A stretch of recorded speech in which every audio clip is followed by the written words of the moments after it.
conversation around connectivity in Southwest Washington. We've looked at science, we've had tribal perspective, we've had perspectives from planners, we've had practitioners and land managers. And so today we're going to take a little deeper dive into the I-5 question.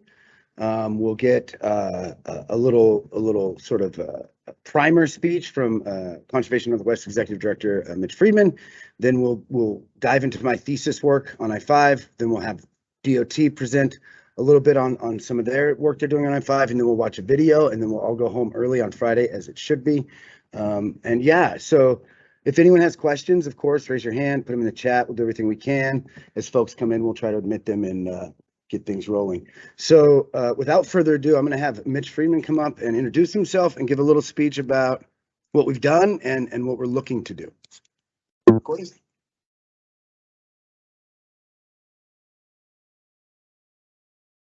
Thanks, Brian. Nice to see you all, you little white circles on this screen. I'm Mitch Friedman. I direct Conservation Northwest. I founded it. Hey, John. I founded it beyond memory ago. And,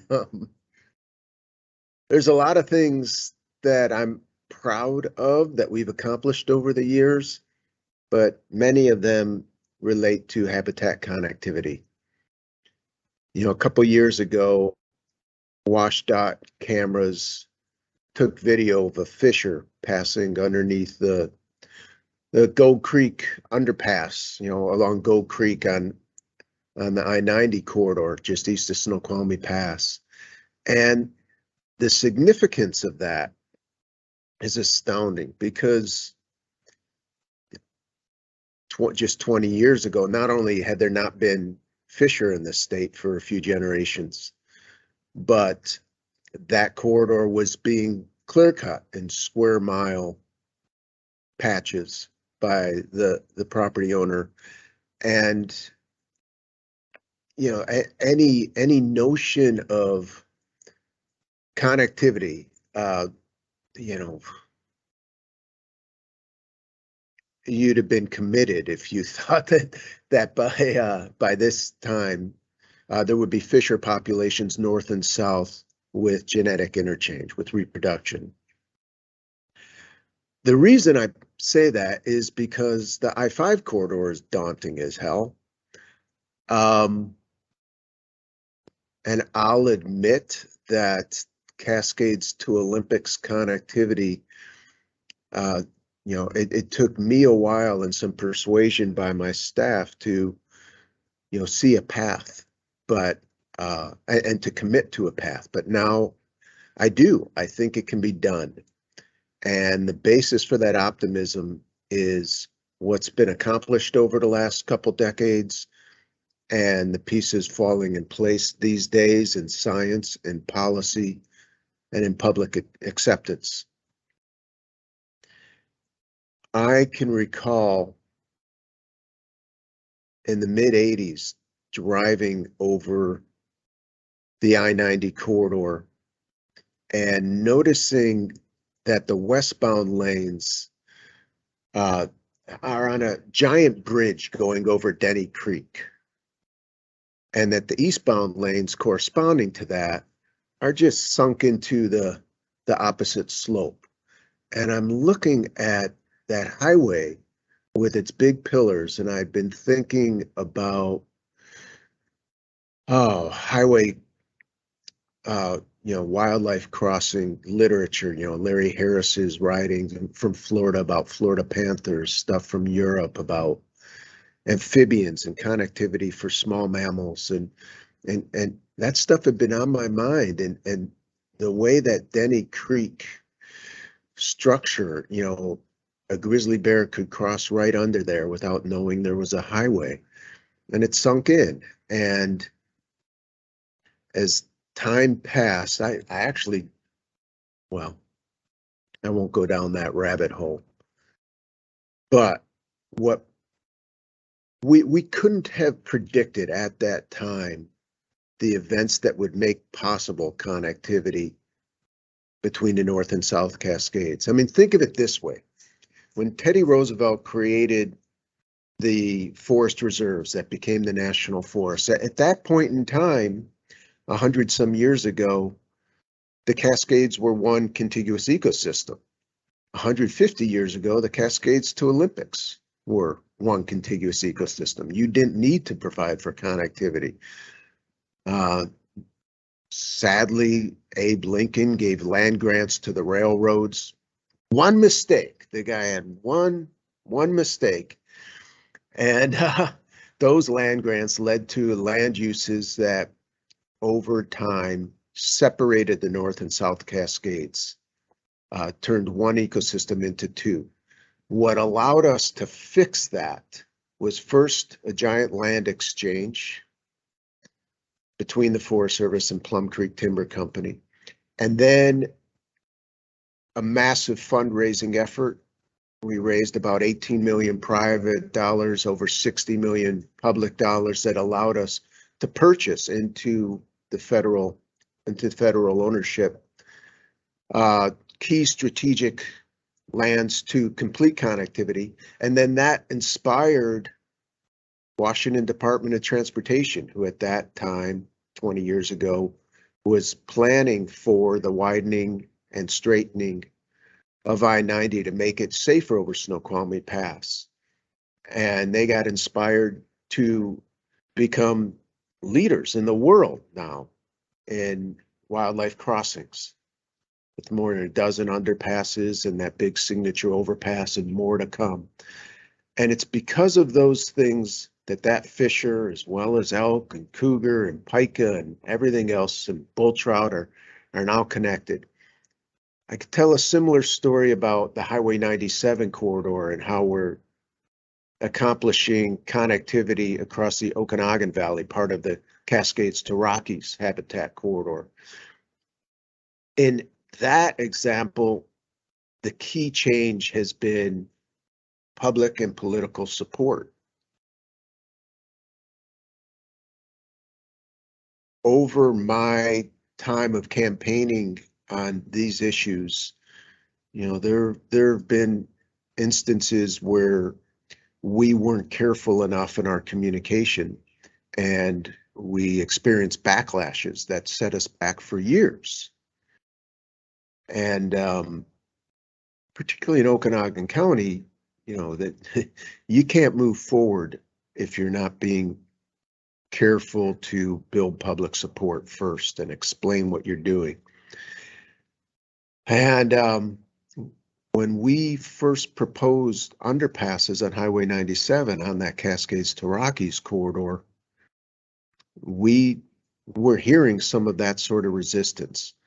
And so we took very deliberate steps to explain ourselves and to build the local public support, so that now when we go to the legislature asking for funding to continue the work, to put in additional crossing mechanisms on that stretch of Highway 97 to reduce deer mortality and to provide for movement of lynx and other wildlife across the highway, we do so with the full support of that local legislative delegation, with the landowners adjacent the highways, and with a broad range of the community, everybody from the Latino population that drives that stretch to get their kids to school or to the hospital, to the pot growers that need people to drive from Tonasket to Riverside at night without fear of totaling their vehicles and deer collisions. We built that support, and because of that, in some of the toughest political country in the state, we're now able to talk about free wildlife passage between large wild areas. So I wouldn't dare predict how the next decade or two will unfold in terms of connectivity from the Cascades to the Olympics. I wouldn't dare to predict what sort of structure will end up on I-5 that will enable wildlife to safely move across. But I will certainly predict that it will get done. And that what we're doing today by coming together to talk about it, to celebrate how the bipartisan infrastructure bill provides funding levels we could have never imagined, and how other tools are in place. On the basis of all of this, I'm confident we'll succeed, and all of us will be together again some day in the future to celebrate it. Thank you.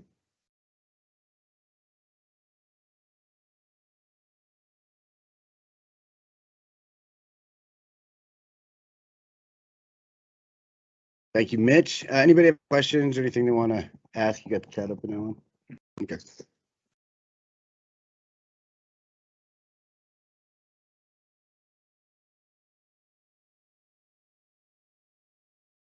Okay, cool. We'll move along here. So before we get into the WashDOT bit of this, I'm going to talk a little bit about my thesis work and sort of all the little nuances that we learned about a long time ago before we modeled it, like we learned yesterday with the working group. So I'm going to share my screen.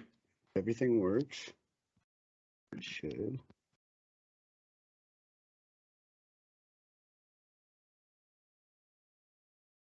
Yay. Woo. So here we go. I haven't looked at this since 2019, so I'm super excited to learn about my thesis work with you all.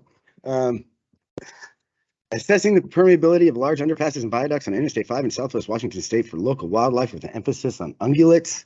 Not my title of choice, but it's just how that stuff works. So I don't want to get too, I think we all know a lot about the nuts and bolts why connectivity is important. I'm not going to get into collisions and stuff like that with you folks, because I think you all know that already. Some reminders, we saw some national stats yesterday. Here are some more stats. 2 people can die a year in this state from collisions. It doesn't sound like a lot, but when you look at that over the country, you're talking about hundreds. So something to think about. It's not just money. It's not just wildlife. It's about people. I'll talk for a second about climate change, and I think everyone's touched on the importance of it, but just a reminder that, historically, when any flora or fauna has had to adapt to changes in environmental pressures, it has always been a key tool for that. And as we've developed and as we've changed the landscape, those opportunities to get to higher altitudes or to move along riparian corridors are being denied many species. So something to think about, one of the ways we can, maybe mitigate for some of the climate changes going on is connectivity. And we think about connectivity as wildlife movement, which it is, but we should also be thinking about it as resilience and adaptation. So just a reminder, I think everyone on this call knows a lot of this stuff. So why did I jump into Interstate 5? Well, there wasn't a lot of research. I think Peter Singleton had done a paper in 2001 that said, yeah, people need to look at I-5, and the working group had done a statewide analysis that showed some linkages. You can see there on the right, some of those linkages that crossed I-5. And so I was like, okay, we need to dig in deeper. There was collisions that weren't high, but it's a barrier. So we can kind of expect them to not be high. But as you can see on the left map, that is a heat map of collisions. It doesn't tell the full tail, but as you can see, there are collisions along I-5. They don't go into the extremely high, but we wouldn't expect them to because of the barrier. And then, of course, there's the geographical significance of it essentially cutting in half Western Washington. And so those were the reasons I said, okay, we better take a look at I-5 and look at my transitions. God, so great. Why ungulates? Well, it's not because of the collisions even. This will be a little strange. I actually chose ungulates because elk and deer have needs for crossing structures. That means I had to look at structures that were big enough to cross just about everything. Maybe it wasn't suitable, but big enough to cross everything in the area. So I used ungulates as sort of a proxy for size. I didn't necessarily use them as a proxy because they're collision related species. Here's a study area for my thesis, milepost 0 to 100. That's the border, essentially into Thurston County. I'm not going into past Olympia or anything like that. That's a good one. Whoa. So the first method I used was to use essentially the passage assessment system developed by Kinch and Kramer to go and look at the 37 odd structures that I was able to locate that were big enough to pass ungulates and had enough naturalness to make sense to even look at. basically, if something had less than 25% naturalness in the area, or if something was just a road underneath, I didn't look at it, or if it was only small enough to pass, say, half the species in the area, I didn't look at it. So there are definitely opportunities to look at other stuff, but as far as stuff bigger than 14 by 14, pretty much looked at all of the ones in that area. And although I should mention this, although there are a lot of structures, it doesn't mean the same locations, because there's a lot of areas on I-5 where you actually have two structures, right? A northbound and a southbound lane. They're separate structures that create two passages that have to be analyzed. Yeah, so you look essentially at modes of locomotion, biology, habitat needs, and you make it's a very subjective sort of analysis, but it does give you an idea of if something's good enough to pass now, what kind of enhancements or retrofits might be done to improve that structure, or if something's just an F, which means fail. The animal can't get through it for whatever reason, and maybe it can't even be fixed. It's just something that's out of the purview. So it's an interesting sort of subjective tool, but with the right biologist or the right people on the ground, it's a very effective way of sort of cataloging an inventory of what you have and what species might use those structures. The second method we used is we took all the data that I collected and we looked at where are there big enough structures that are passing some animals, and how do we include that in, say, a resistance surface when we're doing mapping? How do we use that information to create a more realistic model? And so we were able to take the bigger structures and go in and look at the resistance and pull out some of the resistance where there were long structures or viaducts, right? And so there's still some resistance associated with it because it's on I-5 and there's a buffer or footprint, but it does create an opportunity to actually see where some of these species are moving. So Kelly McAllister, and during the Columbia white-tailed deer analysis, actually did a trial run on this where he went in and he scrubbed out areas where he knew they could be passing. And so I just took that to the bigger scale and we did it on all the big structures on I-5 when we did the working group modeling that we talked about yesterday. And so we actually have some real on the ground stuff that it's real data. It's not assumed and it's not modeled. It's real information. So that's pretty exciting and it came out pretty well in the modeling. The third method, this was camera data that was collected by WashDOT, and they set up these cameras for the thesis. We had one trap at Owl Creek and one at Lacamas Creek. Standard WashDOT collection rates, the same methodology they would use to analyze or identify wildlife, and the same method they would use to determine whether something was an actual crossing or not. So we took that data and looked at it. It was only 2 spots, and the 2 spots aren't great, but we did get some interesting data we'll go into in a minute on some of those camera traps. The other thing I looked at, this is 4, the fourth method we looked at was data sets of collisions, or I'll say conflicts, because I wasn't necessarily looking at just collisions or carcass removals. I was looking at any information, if it was a near miss, if it was a crash that as a result of that. So I kind of stuck with the wildlife vehicle conflicts instead of collisions because it incorporates more incidents on the road. We also broke that down by some of the higher AADT, annual average daily traffic, so that I could compare a section of road that had 30,000 versus one that had 100,000. Not something that you want to do to get realistic numbers, but for statistical analysis, it was necessary. And then the other part I should mention is we evaluated structures on half a mile on each side of a structure and incorporated those collisions to be associated with that structure. And I'll talk about that in a minute. And method 5, and this is really about areas in need of further research. And I ended up doing this, and I'll talk about that later, where least cost paths were crossing areas that I didn't have the data, didn't have the sort of information that the working group would have later to make actual, I guess, recommendations. So the past results, I don't think this should be shocking. You know, deer, pretty mobile, can get through most structures. They have decent rankings on all these big structures. Elk, openness obligates, not so much. And there's a lot of yellow and there's a lot of red. And those yellows could very much mean they're not crossing there, right? That it actually needs retrofits for them to cross. And as you can see, there's no green. Green meaning they're likely crossing. And you can see on the other side too, that the 2 places we had camera traps, Owl Creek and Lacamas Creek, are green. And we saw tons of deer going through those structures. I'm not going to get into this, but this is sort of what a pass, when it's done, a very condensed version of what that you have recommendations, you have what obligate or what generalist species ranking it might be.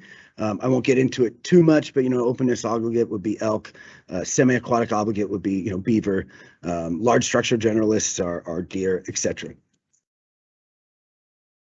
And here's the modeling thing I was talking about, where we're actually going and scrub stuff out. And as you can see, it's important because some of these rivers, not all of them, but some of the rivers that run through have massive viaducts, and we're talking about half a mile in size or a quarter mile in size, some of them. And so to not recognize that when you're doing resistant surfacing and not picking up that nuance, you end up having corridors or least cost paths that run over extremely busy centers of I-5, nowhere near anything, maybe a Jack in the Box too there. So this helped direct some of those paths to areas we're pretty sure they're headed to anyway. And the camera data sort of backs that up, and so does the collision data. We'll talk about that in a minute. Here's some of the camera data. Not surprising, it's going to be generalists, almost all generalists, things that are acclimated to humans. That should shock no one. And a lot of these actually have human presence, people walking their dogs and that kind of thing, because they're highly populated areas. And then this Owl Creek's interesting. I'll just mention that this road you see behind those deer is actually traveled with semi trucks all day long. And you can watch the cameras and the trucks will spook them out of there, but the deer still use it heavily, and you see smaller creatures there too. And I think maybe Glenn remembers, but I think they even caught a snake, something on one of the cameras here. So bushy-tailed wood rat was something that was caught there. So a little more diversity than the other one, but still you're looking at mostly generalists. You're not seeing cougars, stuff like that moving through there. So without getting too dry here, first thing we did with the collision data was compare them to areas without structures within half a mile of each side and areas with structures. And the exact opposite of what I thought would happen actually turned out to be true. Areas with structures tend to have a higher rate, a statistically significant higher rate of collisions or conflicts than areas without. Obviously, we didn't do the research to figure that out, but I would hypothesize that 1, these are places that the generalists are acclimated to using. 2, they have the best vegetation or habitat for them to approach the road. And then 3, if they get spooked, scared, or end up browsing, they end up on the road because there's no fencing associated with most of these structures. That's a hypothesis. More research would have to be done. But just finding that stat I found pretty interesting. Ooh. And here is a chart of that statistical analysis. And what you find is that where the population centers are high, that would be milepost 0 and 100, you actually have lower collisions than you do in places where the populations are low. Now, this makes sense when you think about it in the terms of a barrier effect. When you have 120,000 cars a day, animals aren't getting hit because they're not getting on the road, whereas those traffic numbers slow down, you might have 50,000 cars a day, they may try to cross and get hit. So that was sort of an interesting tidbit. And then you'll see mileposts between 40 and 60, mileposts between 80 and 100. Those areas actually will come up to be a little hotter than areas when you don't normalize them by 100,000 ADT. And those are also where the northern and southern linkages are that the maps that we produced with the working group has identified as important.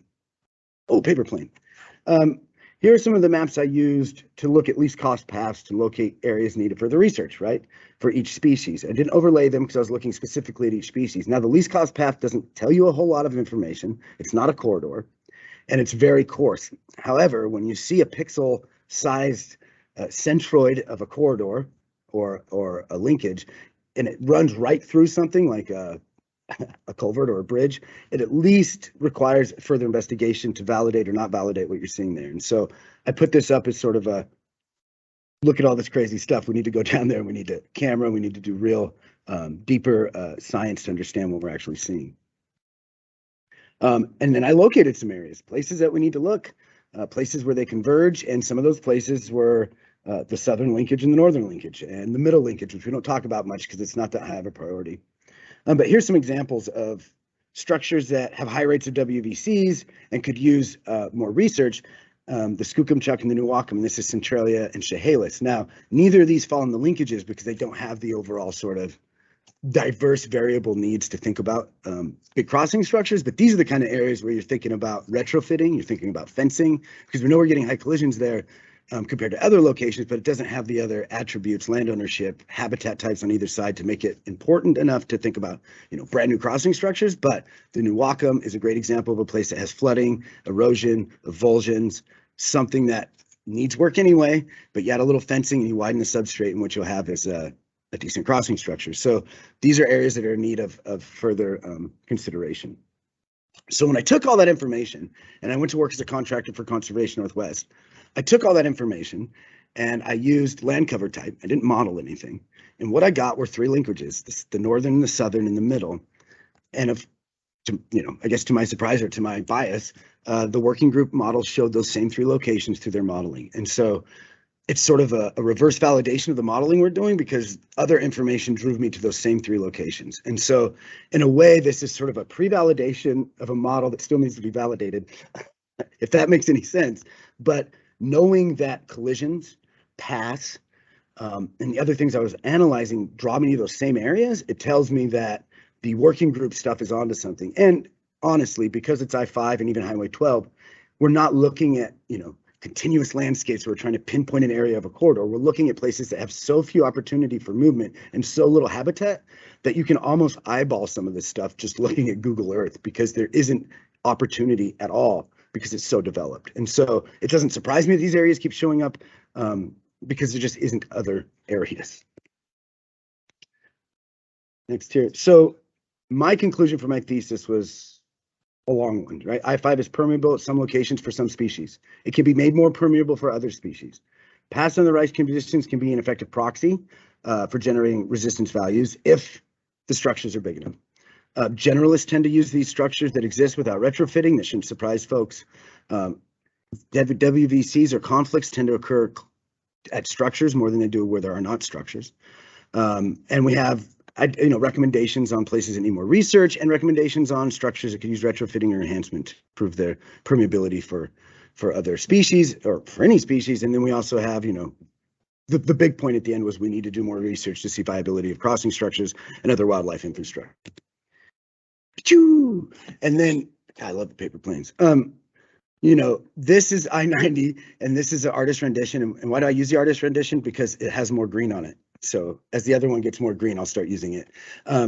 But, is this I-5, right? Is this the kind of thing we're talking about? What are we talking about? And so I think the conversation, now that we're getting the data and we're able to look at, finer scale data, that we need to think about this sort of big picture, right? Are we talking one structure, two structures, three structures? Are we talking a bridge over, a bridge under?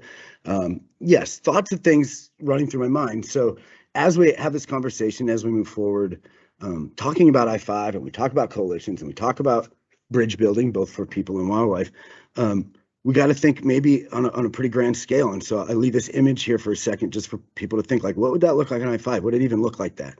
Where would it be? So those are the things that roll around in my mind when I'm trying to go to sleep at night. And hopefully you'll be just as disturbed as I am. So I'll open that up to questions. Stray shopping carts, it's a field identification guide. And I know that seems like a joke, but when you're under these bridges in urban areas, you got to know your shopping carts, because there's tons of them. And so I'll open that up to questions. If there's anyone online who has any questions, let me know, and Alan will either read the chat to me or you can just speak. If anyone has a room has questions, let me know, and we'll go from there. We have a question. Fraser. Thanks, Brian. That was great. And it was probably fun to review your thesis work as well. Oh my God, I did that? That was awesome. Exactly. Yeah, so impressive. Thanks. You pointed out some things that we notice a lot in other states, and mostly in California was what I'm talking about. Also some work in other states, Oregon, Nevada, and Idaho. And that is that animals they're preferring certain habitat types that are not where we think they should be. And so those can be partially developed areas. And that's because humans like to live in those same areas, which are low elevation, high productivity areas. And so what that means is that we're going to get more wildlife movement and occupancy in areas that we think they shouldn't be because they're moderately disturbed. And we're going to get probably more wildlife vehicle collisions in those areas. Now, the thing that's a little disturbing about this is that I think those areas can be sinks. And so wildlife go there because it's more productive and maybe warmer and moisture and stuff, but they also go there to die. And so I think it's worth thinking about those rivers near Chehalis and Centralia, as those need protection, those need land acquisition, even if it's way more expensive, just so that areas that wildlife are already going can be areas where we connect them, and not just kind of abandon them and say, well, we only are going to work in very undisturbed habitats because that's where we think they should be.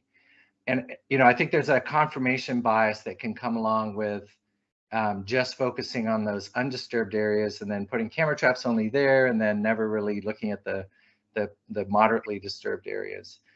And so I want to bring that up and ask if you think in the areas, because you know this area very well, would that kind of strategy work? Can you get ahead of the urbanization that's likely to come, even if it's more expensive than we're used to, and get ahead of that and make sure that we're still connecting along those paths that wildlife are actually using versus the ones we think they should use? That's a great question. I think first I'll say it's tricky because those places where they are using, or Newaukum or Skookumchuck, it's outside of the I-5 that it's so developed, right? I can only imagine generalists ever using it, because the approach to those things requires lots of interaction with tons of human development and roads and houses and other, just tons of stuff. And I think you're right, though. I mean, one, collisions are high there, so obviously generalists are using it, and I guess it's also tough because in the basin, we're talking Chehalis and Centralia, they're dealing with massive flooding, and lots of stuff is going to be done there. I'm on the Local Action Non-Dam Steering Committee. Lots of aquatic species restoration is being done, lots of riverine restoration. But the holdup is in those city centers, Centralia and Chehalis, it's more about putting in levees, raising homes, moving houses to where there isn't flooding, which like along the Newaukum. And so I guess in those areas, I would be concerned about all of our best intentions being blown up by flooding and the stuff they're going to be doing there. And so what we kind of want to do, and which I've been working on, is trying to attach connectivity to the stuff they're doing anyway. So Wacom is a great example of a place that floods because one side's a cut bank and it's incised. So the other side floods instantly when there's too much water. If they lower that, increase the substrate, open up the structure, and put some fencing in, it will be a de facto crossing structure for generalists, and then it will be better for flooding. I honestly think in those areas, that's the only way to get traction, because you're dealing with heavily Republican cities. You're dealing with, people that are surrounded by rural wildlife and nature, and they're going to have a tough time buying, like, we protected this this area going through your city. And so I think it'd be a person issue, a people issue. But I do think it's important. I mean, I think you're right. Those areas need to be protected. They're obviously spots that are important to these species. And so I think that's why it's a third priority. But then how do we prioritize that over areas that have, good land ownership on each side, and they have swaths of land that other species other than a generalist might use? That's maybe a question for Did that answer your question, or did I just ramble on there? No, it was a bit of rambling because it's a hard question, but I really like your floodplain emphasis, and I think that's been effective in Cali. And I keep bringing up California because I can see the development moving up to the Sound, up I-5, and I think it's just going to look like parts of California. So getting ahead of that and not, behind it, which is where we are down south, is, I think, really critical. And so that's why I'm bringing it up. But I think, I really like the floodplain approach. And Caltrans District 3 put in some floodplain-oriented bridges, but at the back of their mind it was for fish and wildlife passage, and they just called it, it was for flooding. And it was incredibly long, like a quarter-mile long bridge over a creek. It was just an amazing structure, and it was all about flooding. So I totally agree with you. I think it's a great strategy. And I'll say this, the folks working on that have the wildlife working group data, and they have me in there every day raising my hand, reminding them that connectivity is important for floods and wildlife and people. So I'm a thorn in the side there. Thank you, Fraser. Bill, I saw your hand go up. Yeah, I'm sorry to be the old guy in the room, but this is pretty exciting, and congratulations on this good work. So I keep thinking back to the I-90, where we were having these broad landscape discussions about connectivity. And I mean, like way far away from the interstate in areas that, you know, we would be blessed if we had it adjacent to I-5. And some folks kept trying to raise the question, you know, it's the interstate we have to worry about. And eventually we're going to put in these and again, we're talking 30-year-old discussions here. But you can't put a crossing in, or you could put one in, but it's not going to do you much good. And the phrase we were using, if it goes from the Safeway store to the junior high. At that time, there were low elevation areas like around Cle Elum and maybe even pretty close to Cle Elum that were undeveloped. And we tried to get people to focus on those when a land exchange opportunity came up. And they just turned a blind eye to those areas. And as a result, they were not included in the land exchange and they were sold. And there were some other pieces that one of the land exchange entities would have picked up. They had the money and the willpower to pick them up for connectivity, you know, turn them over to the federal lands. Those opportunities are gone. They're subdivisions, they're resorts, they are scattered homes now. So, you know, I'm kind of new to these discussions, and maybe a lot of other folks are as well. And that's the purpose of the summit. But while it seems we're going to embark on trying to get funding for crossings, we really need to pay some attention to the adjacent landscapes and incentives and things like that. And the most important part is going to be identifying, you know, where we're trying to get things done so we all work together. The people working on the crossings as well as the people working with landowners. So I guess that's why we're here, huh? Is that? Yeah. In a nutshell.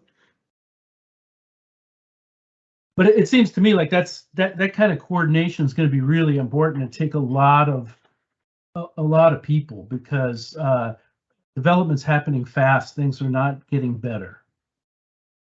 Yeah, and I'll add to that. Developing's happening so fast that, you know, they'll say we're putting in a warehouse, and by the time I make comments, and no matter what they are, it's in, and it doesn't matter what we say because it's I-5, it's urban growth, it's the boundary they're supposed to build on, and so they are.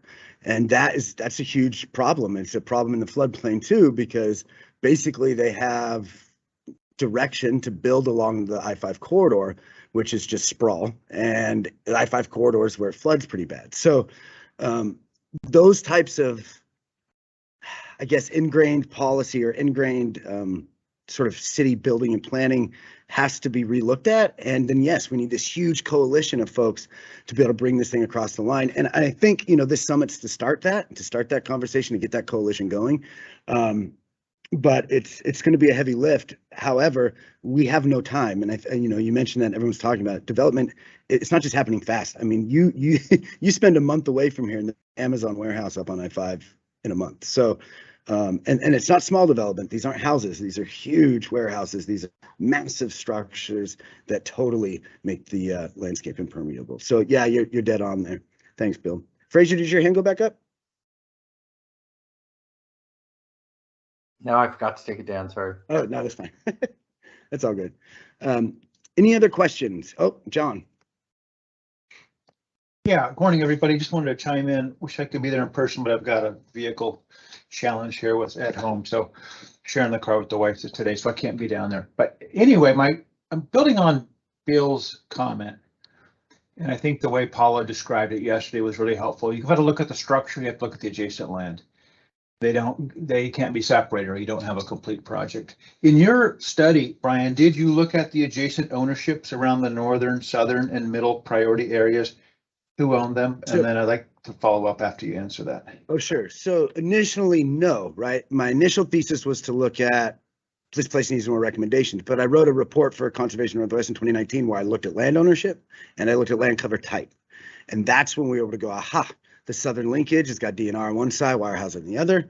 It's where I was able to find out who owns, the adjacent land in most of the northern linkage. And it's where I found out that the middle linkage in Chehalis and Centralia is going to be a tough cookie to deal with. So yeah, we did look at that later in another report. And so that stuff is nailed down. Yeah, it just strikes me that, if we were able to build community support and understanding on the value of connectivity, we've got to work a lot with adjacent landowners. And in some cases, some purchases could work, others it could be easements. And in others, we know we've got the conservation districts here. They have a whole host of conservation programs that, if focused on retention of working tree farms, were the topic in certain geographies, they could really, move the needle, I think. There's also farm bill programs like the Healthy Forest Reserve program and a whole host of others that we're not tapping very hard. So I just want to remind the group that once we identify priorities and sort of build some social network support for this, it's going to take sort of an all hands approach, to use a Forest Service term.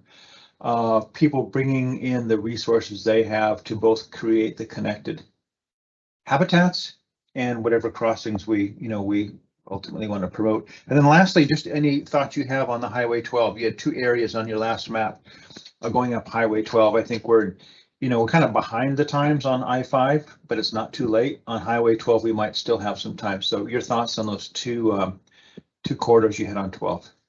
No, that's absolutely correct. 12 is interesting because a lot of the land on either side is either it's forested or it's ag, and they're not going to be changing that anytime soon because the land is so rich, it's so fertile that they're going to keep growing there. And I'm working with a landowner right now on the Satsup River where it crosses under 12. They basically had just massive blackberries. You couldn't even walk. I mean, it took us, I think, 2 months of volunteers just to hack a path to get to the river, let alone the underpass. And now we're capturing animals using it, and we're not even done. We just started clearing it out, and animals are starting to use it. So I think there's huge opportunity to look at the Wynoochee and the Satsup to try to create corridors and work with landowners. And there may be an opportunity to do a standalone bridge. But right now I would be focused on, you've got these great, well, no, they're not great yet, but you've got these pretty big crossing structures that could be, enhanced and get some fencing and stuff like that there to make them better, and then maybe tackle the question of a bridge. But it's interesting because the only way to really get something from the Cascades and the Olympics, it's going to cross 12 at some point, right, into Capitol Forest or wherever it's going, or through Chehalis tribal land, or wherever it's got to go. And so, yeah, using the fact that it's not all developed, using the fact that there are some undeveloped areas is huge, and we should be trying to capitalize that on quick. I think the problem is the coalitions it's going to take. Can we split our efforts? Do we have to focus on I-5 because the development's so fast? Can we have 3 or 4 of these sort of campaigns going at once? That would be my only caution, but I do think there's some low-hanging fruit on 12 that can be addressed with very little cost. Thanks. Brian, I need to increase the volume so those of us in the room can hear the people on the computer better. I cranked it up a little. Let's see if that works. We don't have the same speakers. Or the camera. Okay. Yeah. Thanks. Any other questions? Jessica. Yeah, maybe, thanks, Brian. And again, I apologize, I can't be there today either. Childcare issues on my end, not car, but John sort of, thank you, John, for your question too. It sort of touched on some things I've been thinking about, as well as some areas that Bill had brought up, which was the land ownership adjacent to I-5 and some of the areas on 12. And I know Paula had mentioned yesterday as in her conversation around policy, or what are the who is missing from the table, I guess, and maybe we'll get into this in the next panel discussion, but how do we address those needs? Because there's large forest landowners along that particular stretch of highway, at least in some of those areas that are adjacent to, I think it was your southern linkage portion, is that correct? So I guess I'm just, asking the question of, what are the policy needs potentially in the state to address some of those concerns of those large landowners? What are the, needs of organizing or working with landowners to get them to use the tools that, John was mentioning are already existing. So I guess, I don't know if that's a question or just something to put out into the room of how do we address that question? Well, I'm going to have Paula come and maybe answer that because she's probably a little more geared for that. Just one sec. Good morning, everyone. So great question, Jessica. And, I think on the Southern Linkage, we're relatively fortunate that there's not a high number of landowners along that corridor. And so CNW has already started reaching out to Weyerhaeuser to talk to them about their what their potential concerns might be, and to see if they're interested in engaging in a discussion around at least putting a conservation easement on those lands in order to prevent from being development that would make it impossible to have a functional crossing there. And those initial discussions were quite positive. I mean, I'm certainly not going to commit them to anything that they haven't committed to, but the door is certainly open. And then, Glenn is going to talk, I think, next about the proposal that we put in for the America the Beautiful Challenge Grant, which I think, as you know, includes a little bit more sort of systematic stakeholder outreach to make sure that we have everybody at the table who needs to be at the table.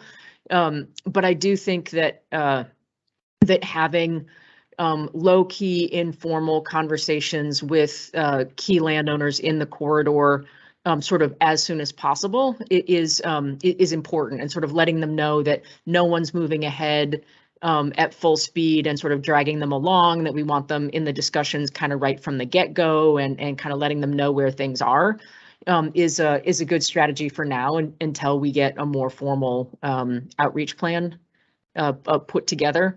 And I would also say that likewise, I've initiated discussions with DNR on the other side. And I guess the last thing I will say is that it is important to look at the land like directly on either side of where potential crossing structures are. But then I think we also need to look at, okay, a little bit further out, what's going on with landowners there? Is there the need to try to secure easements or different kinds of management? Are some of those lands, which I think is we're going to get into a larger number of landowners, but are some of those lands at risk of fragmentation or development, or just a type of land management that would make the landscape less permeable than is ideal? So I think that's kind of a next, in a nested strategy, sort of that's the next thing to do is look at the the set of landowners that's, say within a 5-mile radius of where we would want to put crossing structures. Does that help? Does that answer your question? Yes, it does. Yeah. I mean, maybe we could touch on this a little bit later as well, Paula, but I was thinking about other state policies that might be necessary to either enhance this work or, and that might be getting into the weeds, but something to think about. Are there opportunities for us to be looking at this with legislators? This meaning, connectivity, right? Funding for connectivity with legislators in Washington state, in particular, because there's these opportunities along I-5 that we could be looking at if there was some more directed action. Obviously, I don't have the answer there, but I was curious if you all have thought about anything that might be worthwhile to think about in the state. Yeah, no, that's a really good question. And John and Kathleen and I were having a discussion over lunch yesterday, and John raised that prospect of can we use state legislation to sort of have a systematic structure on how to have these conversations, and maybe create funding for sort of standing collaborative groups that would help have these discussions, and then have that be a statewide policy, so we don't have to reinvent the wheel every time. And I think that that's a really worthwhile discussion to have. And I know that Mitch gave a great overview of how we've handled engaging communities in different parts of the state. And I think that we're always going to have an element of being having to be sensitive to the local conditions. And so I think that's something that we need to think about. Will having statewide legislation make it harder or easier to do that? And I can see arguments both directions. So I think it is just a matter of being thoughtful about how we would construct the language, and then also and probably engaging a few key legislators early on the idea and see if they think it's something that could fly, given whatever else is going on in the legislature at the time that we would want to introduce this. So if we're thinking about it for next session or the session after, then just being really thoughtful about what unintended reactions there might be to it. But I do think that it's a very worthwhile discussion to engage in, and pretty quickly.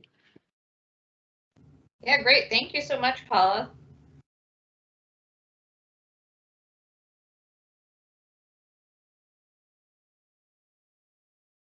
Any other questions before we move on here? Oops, I think Fraser put his hand back up. Oh, I did, and really briefly, I know a legislator in Olympia, so unfortunately not a great start, but I've talked to her about these issues, and it's clear that there's not a lot of understanding. I don't necessarily think that's an individual thing. I think collectively that may be true of the kind of the urgency or the ecology or several dimensions of this problem. And maybe it's worth trying to get a supportive member to hold a hearing as an early strategy, and that kind of raises the issue and can precede, and is probably necessary to precede any important legislation. So I think that's just worth thinking about, and probably CNW and others are able to trigger that through supportive legislators. absolutely. That's the hope. Thank you, Fraser. We're moving along pretty quickly, which is good for Fridays so that we can all get to our Fridays. Before we close, I want to show a film. So if you're on, Ted, have you bop on, maybe give yourself a quick introduction, and then I will get the film started, and we will take a look at, I think it's just 8 minutes maybe or something like that. Yeah. Morning, Ted. Afternoon, whichever. Morning. Thank you, Brian, and everyone in the conference for having me. It's really a pleasure to be here. I've enjoyed popping into the presentations as I can, and I feel like I'm in the presence of rock stars, and I really appreciate all the effort and excitement that's being generated and shared within this conference here. So, Great, thank you. Let's. Oh, go ahead. No, go ahead and play it, and we can we can talk about it afterwards. So, thanks, Okay, Brian. perfect. Perfect.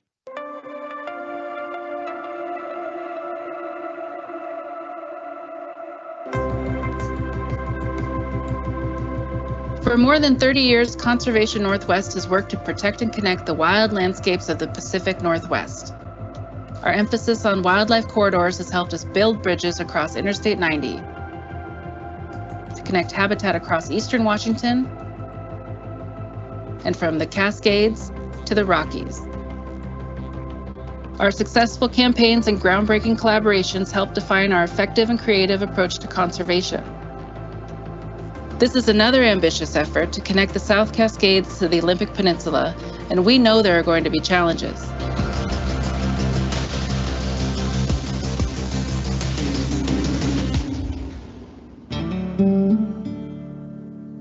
Cascades is a mountain range just east of here, and it's home to mountains like Mount Rainier and Mount St. Helens, and lots of animals of a diverse nature live in those places. And it's some of the healthiest wildlife habitat we have in the state. Likewise, in the Olympics, it's not quite as big, but it's hundreds of square miles of pristine forest and recovering forest and wetlands and rivers. And then we have this landscape in between, the foothills of the Cascades, the lowlands in the Willapa Hills, and the valleys south of Capitol Forest. Species that you might find in both of those mountain ranges that need to move back and forth would be larger ones like elk and black bears and cougars, and then smaller animals, mesocarnivores like fisher and pine marten, beavers who are semi-aquatic, and then the Willapa Hills in Southwest Washington in particular are really rich in amphibian habitat. Before European civilization came, it was really easy for animal populations to move back and forth through those landscapes. These species would have walked right through here, very short distance, right to Capitol Forest and right onto the Olympics. Now we have a situation where those two core areas are largely isolated, and you've got urban and urbanizing areas. When the species needs to adapt, they move. They move to climate refugia, they move up in altitude, they move away from the problem to where temperatures are more acclimated to what they like. They can't do that. That's a huge problem. They have to deal with noise and light, fencing, development. People don't want them around. An all array of things that would keep them away from an area. When they get to I-5, if they make it to I-5, they're presented with a loud, ruckus sound, and they're presented with certain death if they attempt to cross it. So the idea of trying to reconnect those two large landscapes through Southwest Washington, under and over I-5, under and over 12, it's really big. When we in CNW first started thinking about this project, I actually thought it was a little crazy. I was like, really? Really, we're gonna tackle this whole I-5 corridor issue? But the more I learned about it, and the more I started thinking about it, and then looking at the successes that we've had over I-90 and the just groundswell of bipartisan support that we've gotten for bridges under US 97, I thought, well, you know, this actually is possible. It's a really what we like to call a big, hairy, audacious goal, but we think that we wouldn't be worth our salt if we didn't try. We've identified 3 major places that we're seeing corridors, and the data backs up our assertions. And we're going to be advocating in those locations for wildlife crossing structures. We are standing at the southern linkage on DNR land on the west side of I-5. This land has been identified through connectivity mapping and collisions as a key spot for a possible crossing structure in the future. And we are now standing on the most trashed side of that area. This is the DNR side where there's a lot of poaching, hunting, partying. So the habitat is not pristine here, but it's important to remember that the habitat we're trying to connect for species may not be this habitat. This is a corridor we're trying to open up. A fisher may require much older forest than this. I'm not trying to replace that forest. I'm simply trying to give a fisher a pathway to get to its habitat to find those older forests.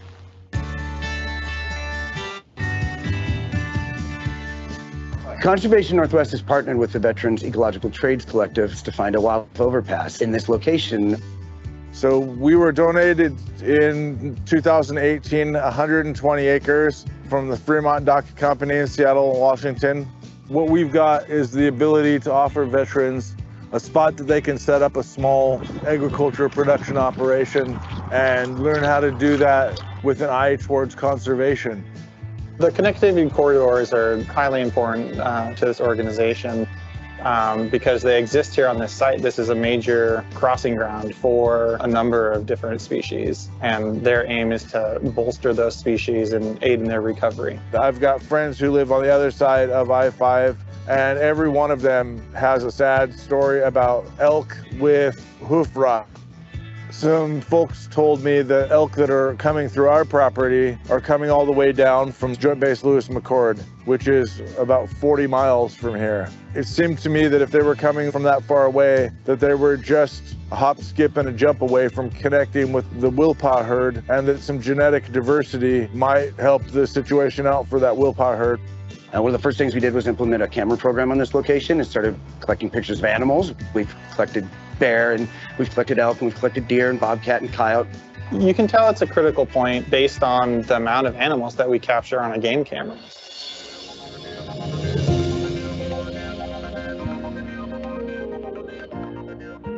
Rivers and their associated riparian corridors act as networks or highways for wildlife to get around this landscape. Those highways intersect with our highways, so it's important that we keep those underpasses clear of debris and invasives so they can move underneath them. I engage volunteers as much as I possibly can and make them a part of my crew. And a great example is the Stats Up River project, where I have 4 or 5 volunteers that are major partners on this program. A volunteer on one of my projects can expect to sing, joke, laugh, sweat, cry, maybe bleed a little bit. All those things are true, but the bottom line is we're gonna have fun, we're gonna engage each other, and we're gonna try to do something together with a common purpose. If folks are interested, reach out, check our website, and do some work. I think it's really important for people to understand that this landscape has so much potential for partnerships and so much potential to have private landowners not look at conservation as something that goes against their interests. in this age of despair over climate change, this is another place where we can look for hope. As we restore the land for wildlife habitat, we're also sucking more CO2 out of the atmosphere, and that's what we need. Our campaign efforts are really focused on solving multiple problems, and that we can solve the wildlife and climate change issues at the same time.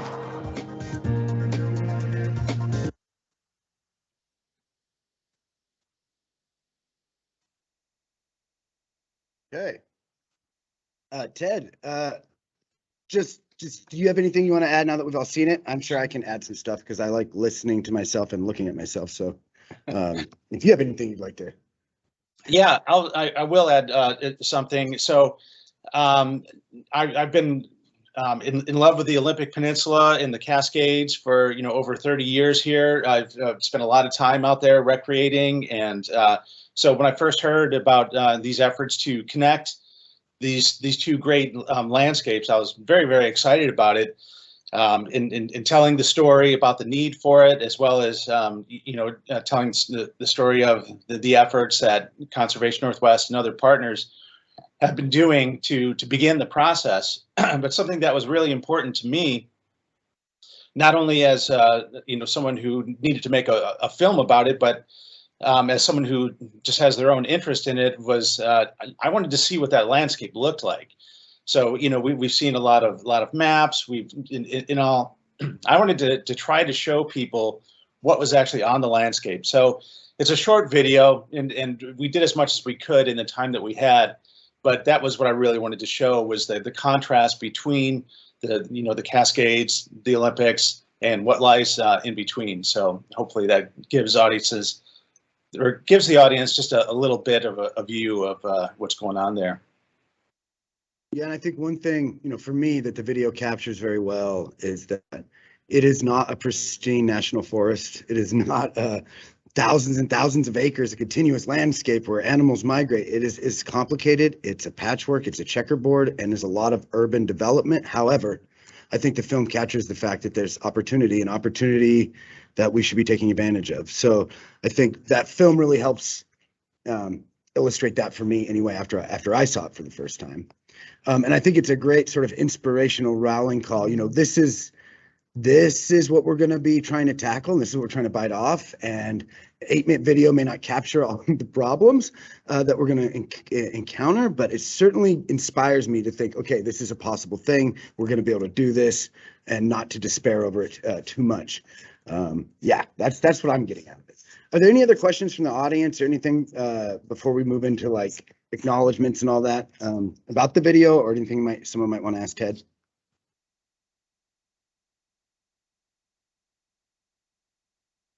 You're so good. No questions, Ted. That's how good you are. No worries. Thanks so much for having me. All right, there we go. There's one. There we go. Go ahead, Jessica. Sorry. Yeah. So I, in comparison to the Cascades Crossroads film that we watched that opening night, and to this, I'm inspired to think about what that end video is going to look like when there's a crossing over I-5. And so I just wanted to, say thank you for documenting some of those successes, and also documenting the start, right, of a larger conversation. And I want to thank Conservation Northwest for sort of getting that moving and having the opportunity to have this conversation, but also for you, Ted, to work with them on showcasing the opportunity that exists on the landscape, and to putting that out there for everyone to see. So I'm excited about it. I'm happy to have this out there for us to use or us collectively to use as a starting point for this conversation. And I'm excited and thankful that you're working with Conservation Northwest to do that. I guess if there's a question to you is like, do you find inspiration when you build these films and knowing where that endpoint's going to look like, having done the other one? And what is that for you as a filmmaker when you look at these these two different juxtapositions, I guess, the start and the end, and how you think about that when you're creating these pieces?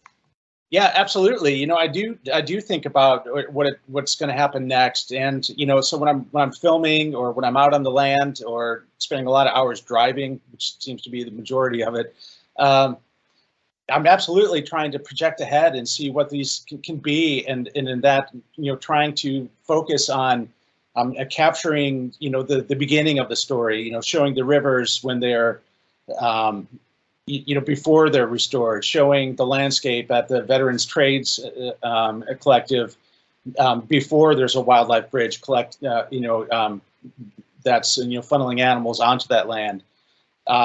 So, you know, I'm as invested in the story and the outcome of this as everyone else. So I'm absolutely thinking of the beginning, middle, and end, and I'm grateful for the opportunity to be able to share that with people and tell the story and hopefully inspire some people. All your work is inspiring to me, so it's a two-way street there.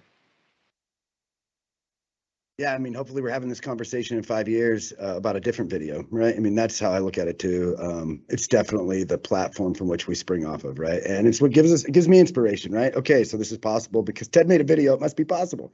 So that's the feeling I get when I watch it. So yeah, I think, yeah, very exciting stuff. Thanks, Jessica. Anyone else have any questions? Dang good video. Thank you, Ted. We're going to roll on here. And thank you, Ted. Thank you so much. Great video, man. Really appreciate your work. Yeah, so I guess we'll end with acknowledgements. We're a little early, which is good because it's Friday. And if you work for the state, then it's probably time to get going. So first, I'll say thank you to Wildlands Network, U.S. Fish and Wildlife Service, WDFW, the Cascades of Coast Landscape Collaborative, Evergreen Masters Program, the Lewis County Conservation District, Defenders of Wildlife. Boy, am I missing folks. Probably missing folks, but WashDOT and all the presenters and all the panelists. I mean, all of you who are here and present, you've really made it worthwhile. Yesterday was awesome. The recordings will go out with a resource guide, hopefully next week. And really, the truth is, in 2 years from now, we're going to do this again. And my hope is not only are we all present, but we have a bigger group of folks and we have a bigger mission and we understand more where we are collectively, and we will have, you know, hopefully we'll be at the next phase of this process. So the conversation's just begun. Feel free to reach out to me or to anyone when you get the resource guide that you find you want to talk to, whether it's about the working group or the Cascades Coast Landscape Collaborative. Everyone's very accessible. Everyone's willing to talk. And if you email me about connectivity, you're going to wish you hadn't, because I'm definitely going to be emailing you back. So yeah, I think that's really it. Jessica, do you want to say anything before we close out? Well, thank you so much for Conservation Northwest for getting this conversation started and all of the work you've done today, because it's a tremendous amount of work and it deserves acknowledgement. You know, John, Alan, Jeff, for the amount of time and effort you've spent on putting together the science behind all of this. And I'm just, you know, I'm coming in late to the game. So I just, you know, I want to thank everyone for all of the amount of effort they put into this. And I'm excited to partner with you all as we move forward on these bigger projects, and excited about the opportunity to really work with experts like you all in the field. Just before we go, as Brian has mentioned, we are putting together a resource guide stemming from the conversations we've had today in the summit. For the presentations that were presented, for those who are willing to allow us to share those out, you will also receive a link to those presentations. So if there's something you want to go back and check, feel free to do that when we send that out.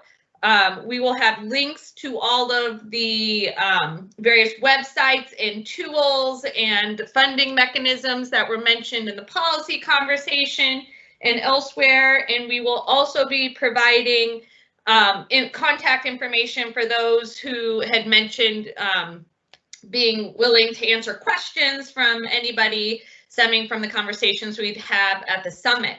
I did want to reemphasize this is a new beginning to this conversation, not the start. People have been doing this work for a while, but a new beginning to this conversation to move into a different phase, and really excited about everyone gathering for the last couple of days to talk about what that looks like and the vision that we're having for the next stage of this campaign. And so super excited to be having this conversation, really excited about the momentum we have now, and feel free to ask questions to any one of us here. I know Conservation Northwest has opportunities to volunteer and do other things on the ground right now. So as Brian mentioned, contact them and get involved in that way. I'm happy to answer questions around federal policy that I know my federal policy experts on right now, and we're happy to answer questions around what other opportunities exist, and know that we are working hard to try to make that a reality, and excited to have you all join that conversation with us as we move forward. Perfect. Thank you, Jessica. I guess I'll leave everyone with this. If I learned anything over the last 3 days, we need to connect people to places. We need to connect people to people. Then we connect wildlife to habitat. So keep that in mind. It's sort of my main takeaway from all the presentations and all the speakers, is that we're not just connecting wildlife, we're connecting people, and we're connecting people to places. And when we can do all of those things, the other things will fall into place. And I look forward to talking to you all later, and have a great Friday and enjoy your weekend. And please think about connectivity. Thank you all for joining, and I'm sure we'll be talking to most of you very soon. Have a good one, everybody.